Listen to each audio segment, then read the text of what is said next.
Fala, turma. Falar hoje aqui do VILG11, fundo de logística da 20.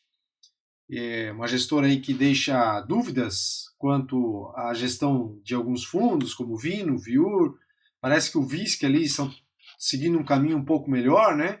Aqui no próprio VILG11, né, a gestão ela possui imóveis bons. Tem um e outro imóvel ali que não é tão bom, mas possui bons imóveis. E a gente viu aí que a gestão ela não vem, pelo menos, né? Se a gente olhar o histórico de rentabilidade do fundo, considerar só isso, a gente vê que ela não vem fazendo um bom trabalho. Claro que com a Selic em alta, as NTNBs em alta há tanto tempo, todos os fundos apanham, né? E aí a cotação é bastante impactada. E aqui no VILG aconteceu aquela situação de a vacância física do fundo aumentar e justamente quando os juros que eram para baixar subiram. O caixa, aí o outro ponto, o caixa foi acabando do VILG11 e logo em seguida, quando o caixa acabou, o VILG11 precisou fazer uma nova alavancagem e depois ele vendeu aí a participação no imóvel para também levantar um pouco mais de dinheiro. Então isso também acabou refletindo na queda da cota do fundo, né? O que acabou manchando ou machucando assim um pouco a visão dos investidores em relação aos gestores, né? Então vamos dar uma olhadinha em alguns pontos que eu separei aqui e eu vou fazer alguns comentários a respeito do VILG. Não tenho fundo em carteira, já cogitei a colocá-lo lá em 2020, 19, 20, quando eu estudava os fundos logísticos que eu queria ter em carteira, e acabei não colocando o VILG11 pela gestão, que nunca me passou muita confiança, e também ali pelo fato de que eu já tinha outros imóveis, outros fundos imobiliários com imóveis em localizações, no mesmo lugar, vamos dizer assim, que o VILG também tem, né? Apesar de que são gestores diferentes, tem uma localização de certa forma diferente, acabaria não complementando muito a minha carteira, seria mais do mesmo. Então acabei deixando o VILG de lado e coloquei outro fundo imobiliário na carteira, né? Então vamos lá, né? Os vencimentos contratos do fundo aqui melhorou, né? Essa questão aqui melhorou, o fundo representa 66% da sua receita bruta atrelada a contratos de locação com vencimentos a partir de 2028. Então, visto que ele tinha contratos mais próximos vencendo, então eles conseguiram subir esse prazo aqui. Vai vir uma receita adicional a partir do segundo trimestre, né, final desse ano aqui, de 2025, de 0,03. O fundo vem aumentando esse dividendo, né, que já era bem menorzinho. Então, o fundo conseguiu subir um pouco mais esse dividendo e deve chegar a pagar talvez até os 0,75, né, 0,73. Se zerar a vacância, acredito que chega no 0,75. Aqui os comentários do gestor em relação ao cenário macro, que não vem ao caso aqui. Aqui vem aquele incremento de receita, que ainda tem contratos em carência, então a gente vê aqui que até o fim de carência, até o trimestre anterior, 0,02, quarto trimestre de 2025, fim da carência no trimestre 0,04. 0,004. Então a gente pode ter um incremento de renda aqui de 0,03 cota, né? Até o quarto trimestre de 25, né? Como a gente está vendo aqui. Então, dividendo aqui 0,69, 0,71, 0,72, né? Podendo pagar por ali, né? Isso, claro, se não aumentar a vacância no fundo. Isso também, claro, se a gestão de repente não conseguir zerar mais a vacância, que ela hoje está na casa dos seus 4%. Se zerar de repente, esse dividendo ele pode vir maior. Algo que eu olho aqui que não me agrada é essa questão aqui, né? A despesa financeira versus o resultado dos imóveis. Então a gente tem uma despesa financeira significativa, a meu ver, de quase 20% em relação ao que o fundo arrecada. Isso aqui, despesa financeira, é dividendo indo para pagar juros, né? Então 19% correlação aqui com o resultado dos imóveis, eu acho bastante coisa. Algo saudável aqui, que eu digo que está legal, pelo menos para mim, fica ali nos 12%, 13%, qualquer coisa acima de 15% eu já fico um pouco desconfortável, né? Despesa financeira é aluguel indo para pagar juros de imóveis aí que o fundo adquiriu de forma alavancada. Então, isso aqui não me agrada muito, né? Esse número. Tá, aqui a gente vê o histórico de distribuição, tinha caído, né? Era até menor que isso aqui, né? Caiu aqui para 0,60, e aí o fundo foi locando. E a gente vê que o mercado logístico ele segue bem aquecido, né? O LVBI é um fundo que também está com uma vacância que subiu bastante. Vamos ver agora como é que a gestão vai trabalhar lá, né? Porque a vacância está chegando aos seus 12% ou 13% também. Então vamos ver como é que o LVBI vai trabalhar. Pelo último relatório lá do LVBI, me parece ali que essa questão de vacância deve ser resolvida em pouco tempo. estimativa de rendimento, né? Levando-se em consideração as atividades de andamento e principalmente as já realizadas de comercialização dos espaços vagos do fundo, a faixa estimada de rendimentos para o segundo trimestre, como eu mostrei, é de 0,65 a 0,70. Já para o terceiro trimestre 25, fica entre 0,67 e 0,72. Deve ficar em 0,71, 0,70, 0,71, né? Deve ficar por aí, tá? E a gestão, ela se mantém atenta às oportunidades de reciclagem do portfólio, né? Isso aqui a gestão podia fazer mais, principalmente porque eles têm alavancagem, né? Traria um lucro para o cotista e provavelmente elevaria a cota. Ou talvez eles façam isso aqui com um cenário melhor, né? Um cenário que eu digo melhor dos juros, né? A Selic está muito alta hoje, então hoje vender imóveis beneficia em questão de barganha mais o comprador do que o vendedor, então pode ser assim que no futuro eles extravem valor vendendo os imóveis mais à frente, até porque achar comprador para galpões logísticos muito grandes, nesse momento não é tão simples, né? E ainda mais receber isso em dinheiro. Ninguém aí quer ficar financiando, né? Gerando gastos ali no sentido de custos para quem vai comprar o imóvel, apesar de ter uma receita com juros em alto, é mais difícil vender, né? Então aqui a gente tem essa estimativa do gráfico. Deixa eu passar aqui a questão da rentabilidade, que eu falei, ela não é muito boa, né?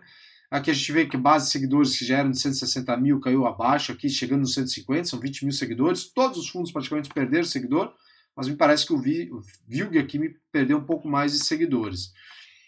E aqui vem essa questão, né, do patrimônio do fundo, né, da alavancagem. A gente vê aqui que tem 309 milhões e uma aplicação de 77. Isso aqui é uma situação cômoda para o fundo, quando a gente olha aqui, né, o principal deles 12, 32 milhões para 27 aqui, mais 25, então vai para os 50. Então a situação ela fica cômoda aqui até os 2028, pensando aqui nessa questão do principal a pagar e no caixa, né? Só o caixa, né? Isso aqui é só o caixa.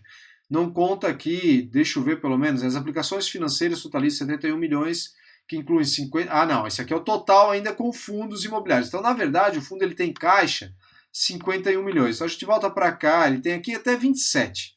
27 aqui é onde ele consegue ir pagando. Então tem mais um ano inteiro para trabalhar. É o suficiente, pensando na cotação do fundo, se vai dar para pagar ou não com o dinheiro que tem aqui, eu acho que não vai ser. Eu acho que aqui o fundo ele vai precisar fazer uma nova venda, né, já que em novembro do ano passado, se não estou enganado, ele vendeu ali uma participação do imóvel, também fez nova alavancagem no final do ano passado, mas não me parece, deixa eu ver aqui só o valor patrimonial do fundo, não me parece que é tempo suficiente para o fundo recuperar. Desconto bem significativo, né, de 25%, vários fundos estão com desconto, mas se a gente olha os principais, que comparamos aqui, né, o VILG tem um patrimônio de 1,6 bi, a gente olha os principais, eu acho que talvez, deixa eu ver aqui, o GGS11 ele deve ser um fundo que deve estar com desconto significativo aqui no patrimonial, né? Muita gente ainda com o pé atrás em relação ao GGS. Não, se a gente olhar aqui o desconto é bem menor, né? É de 10%. Eu achava que o GGS11 ele também tinha um desconto significativo, e não tem não. Deixa eu ver aqui o BTLG, HGLG, o LVBI talvez, pela vacância que aumentou, talvez tenha um desconto significativo. Deixa eu até ver aqui. Mas se não, o VILG hoje eu acho que tem 19%, né? Chegando próximo, mas isso aqui já não é um problema no LVBI, né? E por que aqui não é um problema? Porque o fundo, o LVBI, ele não tem alavancagem. A que ele tem é minúsculo e ele tem caixa sobrando e sobrando e sobrando. Então é uma situação do LVBI muito tranquila. Né? Se a gente olha, compro o VILG ou compro o LVBI pensando em desconto, eu compraria o LVBI. Né? A receita por lá diminuiu, ok, mas ela ainda é maior do que a do VILG, né? Só que ela diminuiu, mas o fundo não tem alavancagem. Aqui ele tem de 13 milhões, lá o LVBI, então ele tem um caixa bem maior, 2 ou 3 vezes a mais de caixa em relação a essa alavancagem. Então a situação do LVBI é totalmente cômoda. Então em questão de oportunidade, pensando, os dois estão descontados, com desconto próximo, eu vejo mais um desconto no LVBI irracional. Só que o investidor olha muito essa questão de dividendo. Diminuiu o dividendo, então vamos lá, né? Vamos vender as cotas, né? Só que aqui no VILG já é mais complicado, porque a gente vê que eles têm um caixa que esses 22 milhões eu nem considero muito, porque são em fundos de investimento imobiliário, né? Em FIs, então não dá para considerar. Então o caixa mesmo é 51. Então se a gente olhar, é esse ano que vem. eu não vejo melhoras na economia para o ano que vem. E 27, a depender do governo que assume, cortes terão que ser feitos. Aí tem que ver como o mercado vai enxergar. Se ele vai enxergar algo positivo e dizer, pô, cortes estão sendo feitos. O mercado tende a enxergar isso como positivo. Então, de repente, a cota ali pode, de fato, subir. Só que aí o fundo já vai precisar de dinheiro, né? Então pode ser que eles precisem alavancar mais. E aí, se a gente olha aqui, essa questão dos contratos também, o fundo ele tem 91% de contratos típicos, o que não gera uma receita recorrente, no sentido da gente saber que aqui tem receitas recorrentes para os próximos 3 anos, 4 anos, só 9% dos contratos são atípicos. Eu imagino que esses 9% devem estar aqui indexados com essa alavancagem do fundo, né? Deve ser através desses contratos que o fundo vai pagando isso aqui, esses 309 milhões. Apesar de que, se a gente desce aqui embaixo e olha os contratos atípicos, né? A gente vê que temos aqui com o grupo FENSA, não tem aqui o valor de locação. Eu fui no site do VILG, eu não encontrei o valor de locação também. Acabei não abrindo os relatórios trimestrais e anuais, mas eu imagino, não me lembro agora, mas acho que lá também não vai ter. Então a gente não tem o valor de locação aqui, né? E a gente vê aqui a Privalha, também um contrato atípico. Aí nós temos aqui com a Ambev aqui e a Ambev aqui, né? São os contratos atípicos. E tem aqui a Kremer também. Então nós temos 5 contratos atípicos aqui. Eu não sei se esses contratos são suficientes para bancar os 309, os juros, né? Que eles vão pagando aqui, né? Deixa eu voltar aqui. 309 não, né? Os 13 milhões aqui de despesas, 19 milhões aqui, 17 milhões aqui, já que essa despesa financeira vai saindo desses aluguéis. Eu imagino que talvez venha dali, só que o que eu quero dizer aqui, que eu comecei falando dos contratos atípicos, que eles são poucos, né, os contratos, é que não traz aquela segurança de novo entre aspas, os imóveis estão ali, mas para o investidor, aqui o pagamento do dividendo, no mínimo é isso aqui por um bom período, porque a maioria é contrato atípico. Uso aqui um fundo que é bem criticado, que eu até comparei ali, que é o GGS11, os contratos são atípicos lá dentro, né? Agora que o fundo começa a fazer contratos atípicos, mas de contratos de 5 anos, né? Só que quando a gente tem contratos típicos, como a gente viu ali em cima, por mais que ele tenha essa questão aqui de vencimentos a partir de 2028, né? Que a gestão traz logo aqui em cima, né? A partir de 2028, como são típicos, a multa muitas vezes são multas mais simples, né? 3 meses, 6 meses. Então muitas vezes o investidor, o locatário, ele pode olhar e dizer, nós temos uma multa 3 meses para pagar, vamos fazer um aviso prévio aqui e vamos cair fora. Então não se tem aquela segurança e, consequentemente, isso vai afetar o dividendo, afeta o resultado do fundo na distribuição e aumenta aqui essa questão aqui também, né, da despesa financeira versus a receita do imóvel, os resultados dos imóveis. Então acho que isso tudo acaba batendo, né, no fundo, uma nova alavancagem que não devia ter sido feita, a venda dos imóveis que talvez o fundo deveria ter feito, o aumento da vacância lá no ano passado, essa questão da tipicidade dos contratos, né, isso tudo pode acabar mexendo com o investidor, né, e tem também a 20, né, que o pessoal fica sempre com o pé atrás. Então, assim, tem bons imóveis aqui? Tem, né, só que é um fundo aqui que eu sinceramente hoje não investiria, né. E obviamente eu não estou aqui fazendo uma recomendação, estou dando a minha opinião, né? A receita de imóvel, a gente vê que eles estão acima do mercado, bacana, a taxa de ocupação, isso aqui melhorou bastante. A gente tem os últimos 12 meses aqui, né? Que era de 92, mas chegou a ser quase de 90, 85, né? A vacância. E foi a 96. Então, assim, 3%, eu falei 4 anos de vacância, é quase 3% só de vacância física ainda. Então, nesse sentido, em um ano a gestão trabalhou bem, não dá para negar, né? A gente faz críticas, mas aqui tem que. Eles possuem bons imóveis, né? Então a tendência era de locar logo isso aqui, né? A inadimplência líquida aqui, ok, saudável. Aí aqui a questão do portfólio, né? 15% da concentração está aqui com a Tokstok. E aí nós temos a Ambev, né? Que são em 2 imóveis. Só a Tokstok aqui que ela tem um único imóvel, né?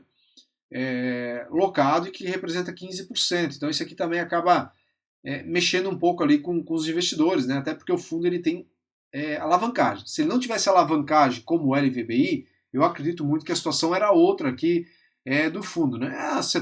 Segmento de atuação, tipo de contrato, estado, enfim, né? Então, esse aqui é um resumo aqui que a gente tem do VILG 11. Bons imóveis, né? Eu até já vi em comentários, em fórum que eu participo, do pessoal falando de uma fundir os fundos, né? O Vino, com o Viur, com o Vilg, e fazer disso aí um fundo híbrido com outro nome e tudo mais. A ideia não é ruim, né? Não é ruim. Aumentaria o portfólio do fundo, diversificaria, poderia destravar valor mais rapidamente para assumir as outras alavancagens também, né? Enfim, não é ruim a ideia, né? Mas, sinceramente, eu vou dar a minha opinião aqui, o que eu gostaria, né? Porque o fundo ele tem 1,8, 1,6 bi, né, de patrimônio. O que eu gostaria de ver aqui, quem eu gostaria de ver assumindo o VILG 11 para ficar só nos logísticos mesmo, eu sou um fã do segmento logístico, gosto bastante, seria o pessoal do GGS 11, né? Eu acho que eles com o VILG na mão aqui, com o portfólio que eles têm lá, o trabalho que eles fariam seria coisa absurda, né? De positivo aqui para os cotistas. Mas isso é praticamente zero a chance disso acontecer. Mas o GGS 11 está chegando, já chegou, né? Num patrimônio igual aqui do VILG. Então seria uma ideia fantástica aqui incorporarem, né, todo o VILG 11 lá para o GGS 11, troca de cotas, ponto final. No curto, médio prazo seria ruim, porque ficaria travado o valor ali, né? A tendência é que as cotas do GGS 11 continuem patinando, mas dane-se esse período de médio e curto prazo, né? O que importa é o longo prazo. Um portfólio como esse aqui do VILG, que é um bom portfólio, na mão de uma equipe que eu entendo que é mais qualificada, com maior respeito aqui ao pessoal do VILG, né? Mas eu acho que o pessoal do GGS 11 lá, eles vêm fazendo um bom trabalho no fundo e seria interessante. Mas é bem difícil isso acontecer. É mais fácil, entre aspas, aqui, o VILG 11, pegar ali de repente o Viur, o Vino 11, juntar esses três fundos, né, e fazer um fundo híbrido, quem sabe, né? Mas segue aqui então o resumão aqui do VILG 11 para esse 9 de junho de 2025.